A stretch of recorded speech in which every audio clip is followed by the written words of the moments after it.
如果说娱乐圈里有一种女孩，不需要喧闹的热搜，也不需要刻意制造话题，只要站在那里，一个真诚的笑容，就足以让观众记住她，那么翟艺莹一定是很多观众心里的那个答案。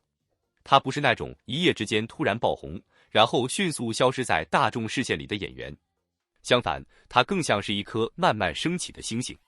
你可能最开始只是因为一部短剧认识她，因为一个角色记住她，甚至只是刷到一个镜头被她的笑容吸引。可是当你回头去看她一路走过的作品，会发现这个出生于2002年的女孩，其实一直都在非常努力地向前走。今天我们就来聊聊翟艺莹。为什么越来越多观众开始关注她？为什么很多粉丝说她身上有一种非常特别的亲和力？而在短剧竞争越来越激烈的今天，她又凭什么让人期待她的下一部作品？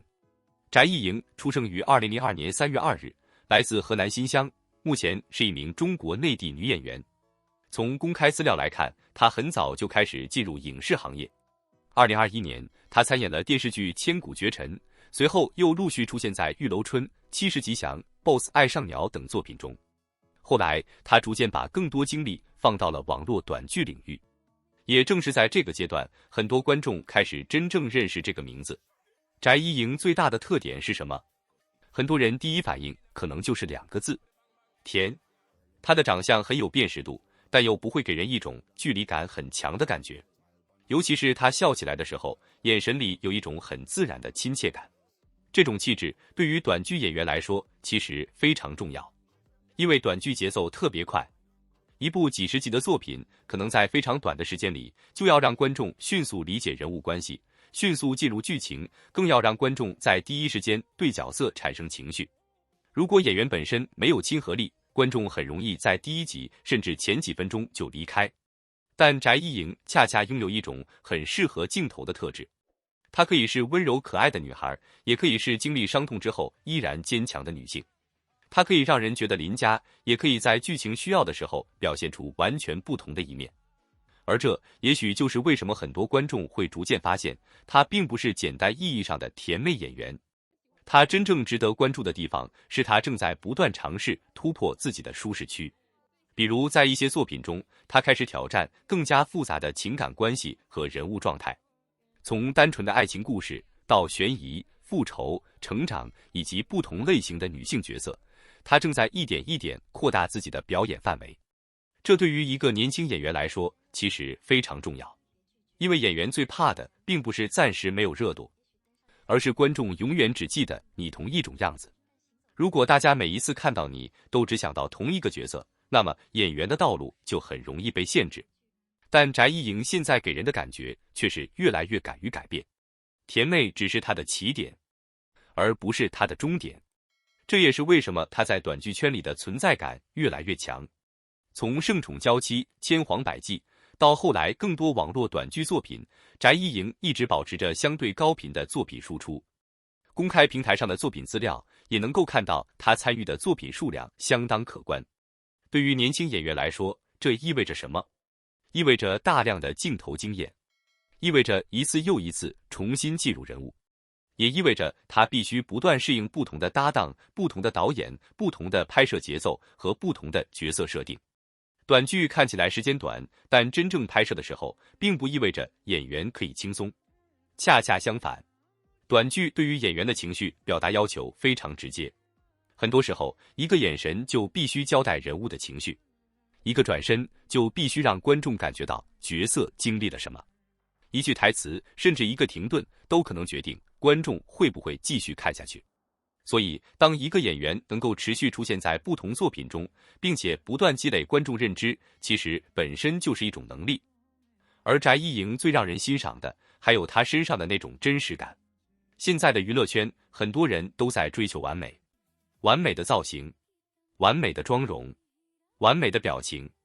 可是观众看久了以后，会发现真正容易让人记住的，往往不是所谓的完美，而是真实。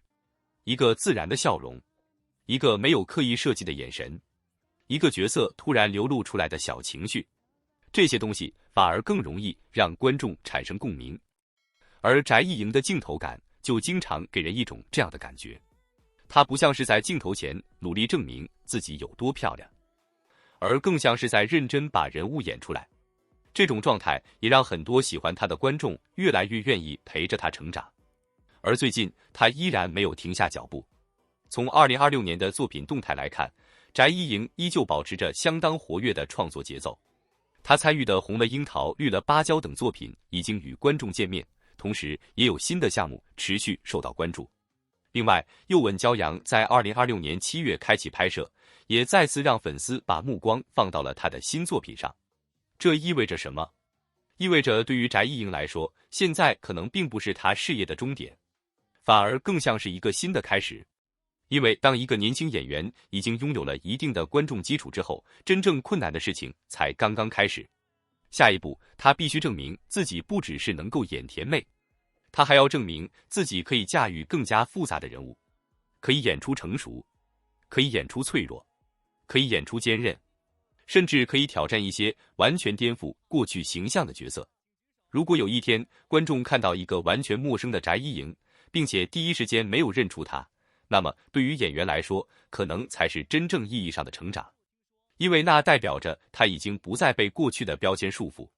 从这个角度来看，我反而非常期待翟一莹未来挑战那些不那么容易的角色，甚至是一些带有反差感的人物，比如外表温柔、内心坚定的女性，比如经历过重大人生转折的角色，又或者是完全没有甜妹气质的冷感人物。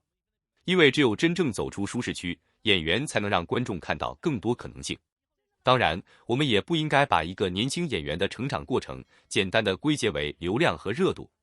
真正长久的演员生涯从来不是靠一部作品决定的，它需要时间，需要积累，更需要一次又一次面对自己的不足。而翟一莹现在最珍贵的地方，恰恰是她还年轻，她还有很多时间去尝试，还有很多角色没有演过，还有很多可能性没有被发现。所以，与其急着问他什么时候成为顶流，不如慢慢看他能够走多远。也许今天的翟一莹只是很多观众熟悉的短剧女演员，但几年以后，当她拥有更多作品，挑战更多类型，我们再回头看今天，可能会发现，她其实早就已经在一步一步积累自己的答案。对于喜欢她的粉丝来说，最幸福的事情，或许也不是每天都能看到她登上热搜，而是能够看到她健康的拍戏、认真的工作，一步接一步地留下自己的作品。因为演员最好的成长方式，从来不是急着证明自己，而是让作品替自己说话。翟一莹身上最打动人的地方，也许就是这种不断向前的力量。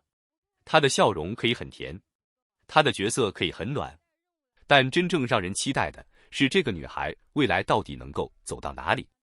从最初被观众记住，到逐渐拥有自己的观众群体，再到不断尝试新的角色，她正在完成属于自己的成长路线。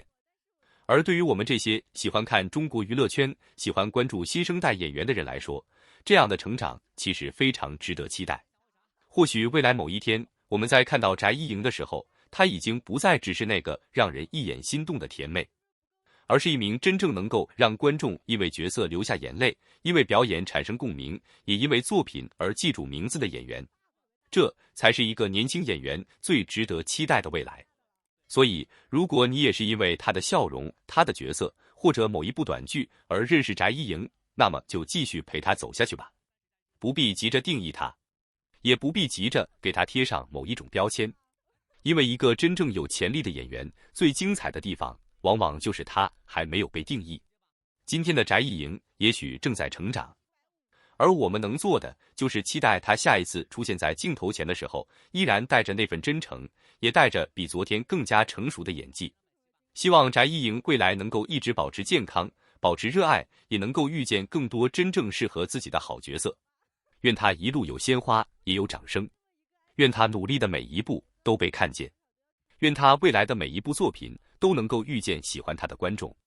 如果你也喜欢翟一莹，欢迎在评论区留下你最喜欢她的作品或者角色。也许你的那一句喜欢，就是她继续努力向前的又一个理由。这里是我们的娱乐频道，我们会继续关注中国娱乐圈的新鲜动态，也会陪大家一起发现更多值得关注的演员和作品。如果你喜欢这样的内容，记得订阅频道。下一期我们继续聊更多你喜欢的中国明星和娱乐故事。